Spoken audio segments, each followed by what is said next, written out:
Estamos en comunicación con Gonzalo Asís, que es periodista de Canal 13 y TN. Gonzalo, buenas tardes. Esteban del Campo Bagú y Laura Garzón te saludan.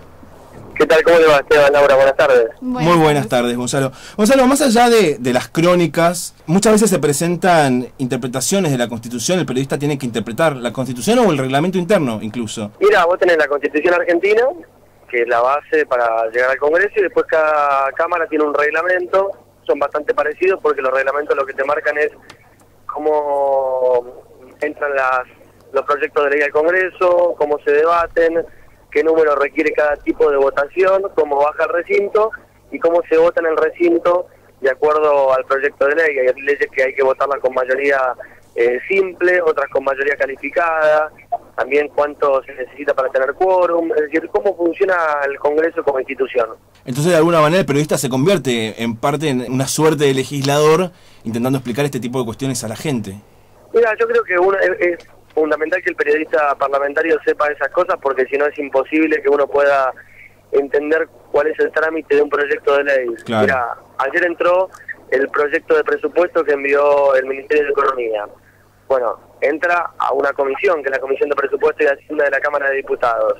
El próximo martes va a estar el ministro Amado Boudou explicando.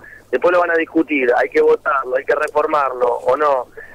Es decir, uno no es que se convierta en legislador, pero se pone un poco a la par de ellos para intentar entenderlos. Creo que es muy parecido a lo que pasa con otros rubros del periodismo, como le pasa a los chicos que hacen policial, que tienen que entender cuál es la jerga de los policías, cuál es el código penal, el código procesal penal, etcétera, para poder explicarle después a la gente por qué procesan a un delincuente, por qué lo imputan, qué diferencia hay entre imputarlo, acusarlo, condenarlo, qué diferencia hay entre prisión perpetua, entre reclusión perpetua. Bueno, lo mismo pasa con el periodismo parlamentario y con cada rubro del periodismo. Bueno, pero en realidad hay una diferencia que tiene que ver con la multiplicidad de temas que se tratan en el Congreso. Claro. Porque el periodista policial más o menos está dentro de su métier, todas las cuestiones policiales, pero el periodismo parlamentario tiene que relatar cuestiones que tienen que ver con la economía, con la política, con lo social. ¿Supone una preparación especial para esto? Tenés mucha razón con lo que decís. Yo creo que la clave para poder sortear ese obstáculo es la fuente. Sí. Uno, cuando hay que discutir temas de economía, que no siempre son el fuerte de un periodista, la clave es tener como fuente cercana, cotidiana, poder tomar un café, hablar por teléfono a un diputado que venga de la rama de la economía. Qué sé yo pienso, Gustavo Marconato, del Frente para la Victoria, Claudio Lozano, del Frente Amplio Progresista, Alfonso Pratgay, la coalición cívica, son 3 diputados que saben mucho de economía. Bueno, lo bueno cuando van a discutir temas que son económicos, poder tener charlas con ellos. Cada uno de los temas tenés que tener una fuente que te ayude a poder ponerte en tema rápidamente y poder afrontar la transmisión de la cobertura, ¿no? Y ahora, ¿cómo es la cobertura en años electorales donde uno quizás supone que no está tan movido en el Congreso? Baja la cobertura, porque aunque a uno le dé un poco de bronca el hecho de que hay legisladores que afrontan campañas electorales, pensemos lo siguiente, por ejemplo, el próximo domingo hay elecciones municipales en Córdoba y uno de los candidatos a intendente de la ciudad capital de Córdoba es Ramón Mestre, que es senador de la Nación. Sí. Lo mismo lo vimos, Oscar Aguado fue candidato a gobernador de Córdoba, Agustín Rossi candidato a gobernador de Santa Fe, y así se repiten un montón. Eso hace que haya menos actividad parlamentaria.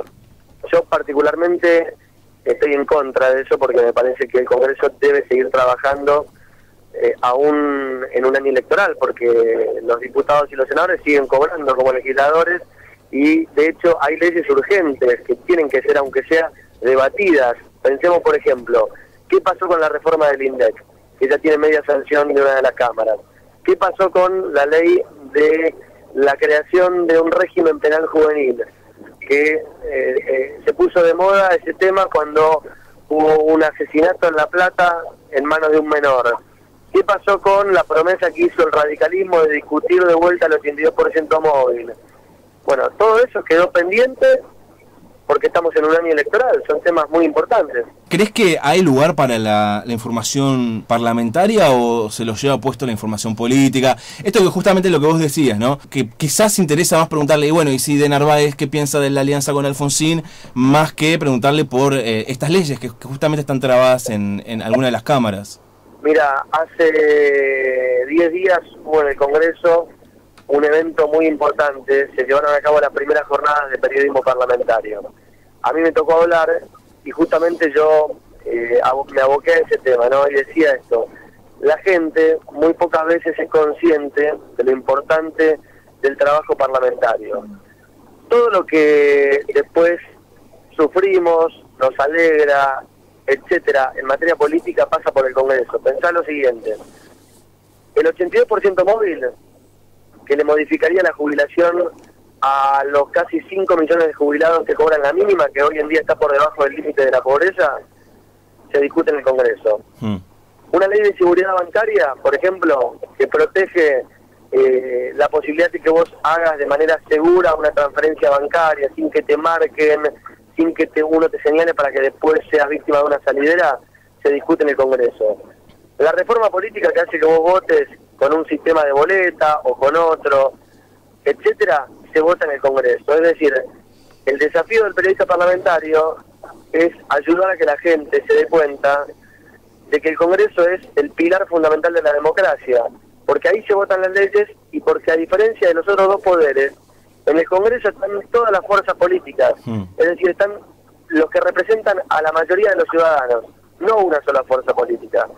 Por eso es importante el Parlamento. Es que en realidad si hay algo que afecta de manera directa a las audiencias, ya sea en forma de obligaciones o de derechos, es lo que acontece en el Congreso. Pero, ¿qué herramientas utilizás vos como para hacerle llegar estas cuestiones que a veces son de mucho tecnicismo a la gente? Yo creo que, por un lado, el que trabaja en televisión tiene la suerte de contar con la imagen, con el audio, con el arte electrónico, es decir, la posibilidad de usar placas explicativas para que mientras vos estás relatando, desde el estudio te vayan tapando con cuadros, con tablas, etcétera. Después está el sentido común de nosotros, me refiero, cuando vos te das cuenta cómo te va a impactar a vos ese proyecto de ley, ahí vas a poder explicarle a la gente cómo le va a impactar a los demás.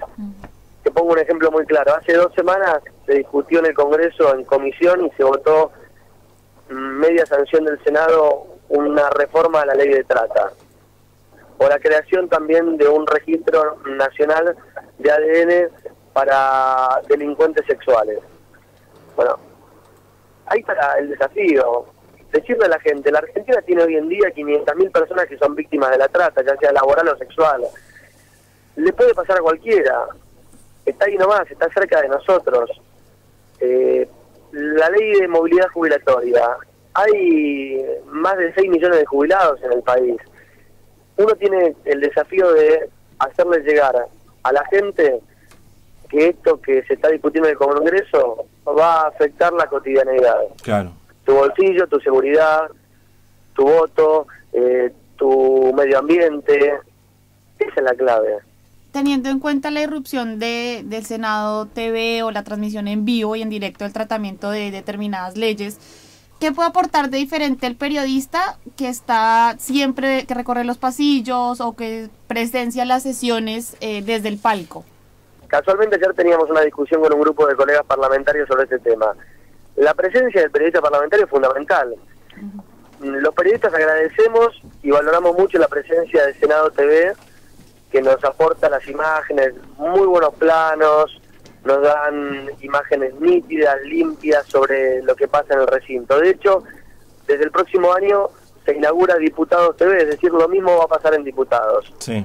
Pero la presencia de un periodista, más allá de lo que ofrezca la señal oficial, te permite a vos mirar con ojos más críticos.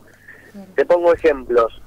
Cuando se discutió la privatización de uno de los servicios públicos durante la primera gestión de Menem, hubo un llamado diputrucho, un hombre que no era diputado y levantó la mano en medio de la Cámara. Eso lo descubrió un periodista gráfico. Las coimas en el Senado de la Nación, cuando se discutió la ley de flexibilización laboral. Caso más cotidiano, más cercano, cuando la senadora Adriana Bortolozzi Formosenia, entonces miembro del Frente para la Victoria, rompió con su bloque, entró al recinto y dio quórum a la oposición para discutir la coparticipación del impuesto al cheque. Todas esas cosas las vemos los periodistas que estamos en el pasillo y las podemos contar. No siempre la señal oficial te muestra las cosas más jugosas, si querés decirlo de esa manera. Claro, no siempre el plano justo va al Bortolozzi cuando le fue a hablar Pichetto, digamos. Bueno, me diste el ejemplo exacto. Cuando Pichetto va a presionar a Bortolozzi y le dice, ¿qué haces dando quórum? Claro. La clave está en el periodista que está ahí con la nariz puesta olfateando lo que está pasando. ¿Vos ves que se ve reflejada esta tensión que existe, vos como periodista del Grupo Clarín, esta tensión entre el gobierno y los medios de comunicación? ¿Es difícil acceder a las fuentes del oficialismo? Y no es fácil, pero es un trabajo y un desafío muy interesante porque entablar el vínculo con las fuentes es la clave de nuestro trabajo. Yo particularmente no tengo problema con ningún legislador de ningún bloque, al contrario, tengo una excelente relación de periodista hacia un diputado, hacia un senador, con los diputados y senadores de todos los bloques. La verdad que no tengo problema con nadie. Sí es cierto que la primera impresión, cuando uno lo conoce, no es lo mismo con un diputado o un senador del oficialismo que con un diputado o un senador de la oposición. Como que desde el oficialismo nos miran con cierta desconfianza, pero bueno, pasa el tiempo y después a la larga lo que más pesa es que somos todas personas y cuando uno es honesto y hace el trabajo de manera ética, no hay diferenciación. Gonzalo, muchísimas gracias por esta comunicación y en cualquier otro momento te estaremos buscando nuevamente. ¿Cómo no? Un Muchas beso para gracias. todos. Chao, gracias. Muchas gracias. Era Gonzalo Asís.